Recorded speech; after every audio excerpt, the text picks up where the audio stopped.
début, il m'avait semblé une grande cohérence entre cette démarche synodale et celle de la conversion à l'écologie intégrale.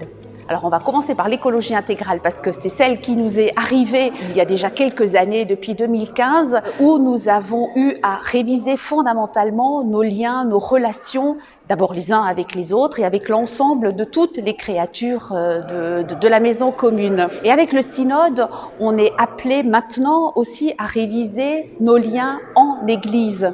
Et je trouve que ces deux chemins, finalement, n'en forment qu'un seul, parce que alors, ça tombe bien, on a deux pieds, on peut avancer sur deux chemins, on a aussi deux oreilles pour être à l'écoute de l'ensemble de la maison commune, et au sein de cette maison commune, tout particulièrement l'Église, que nous aimons, qui parfois nous agace, qui parfois nous énerve, mais que profondément nous aimons et que nous souhaitons être des acteurs de sa transformation.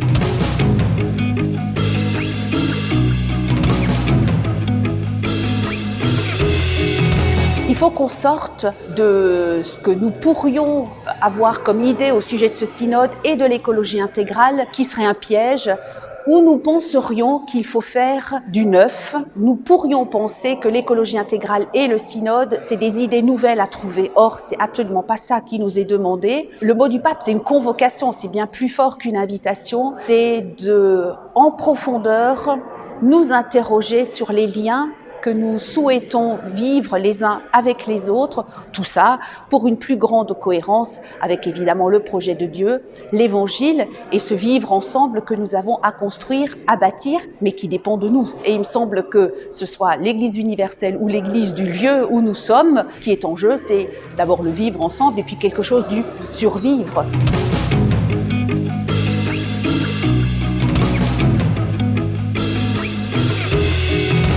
Ce qui est formidable, là on est déjà un petit peu avancé dans la journée, c'est les rencontres qu'on a pu faire. C'était chouette de nous rencontrer en visio, mais de nous voir dans les couloirs, de partager le repas, m'a donné à moi, depuis mon diocèse de Strasbourg, avoir une diversité qu'on voit un petit peu moins bien sur le petit bout d'écran, et ce que nous en attendons, de nous enrichir les uns les autres, et c'est déjà pas mal.